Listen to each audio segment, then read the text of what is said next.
खंजीर की खाल में अगर पानी भर लिया जाए तो वो पानी पाक है या नापाक है, उसको पी सकते हैं या नहीं पी सकते, उसको इस्तेमाल कर सकते हैं या नहीं इस्तेमाल कर सकते।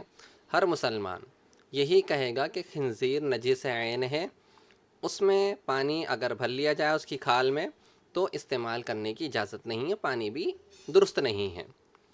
लेकिन राफ़ज़ी ये कहता है कि अगर खंजीर की खाल में पानी भर लिया जाए, उसे इस्तेमाल कर लिया जाए, पी लिया जाए, खाना पका लिया जाए, सब सही है, कर सकते हैं।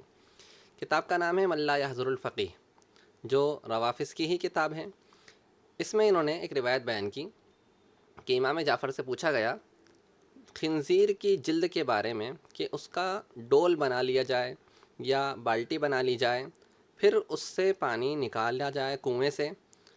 तो इमाम जाफ़र ने फरमाया कोई हरज नहीं है, निकाल भी सकते हैं, कोई हरज नहीं। अब रवाफ़िज़ से गुजारिश है, हज़रत अबू बकर, हज़रत उमर रदी अल्लाह तआला अन्हुमा सहाबाए किराम पर एतराज़ करने से पहले, इन पाक हस्तियों पर एतराज़ करने से पहले अपने दिलों को इस नापाक खंजीर से पाक करें, उसके बाद मोहब्बत सहाबा अपने आप पैदा हो जाएगी।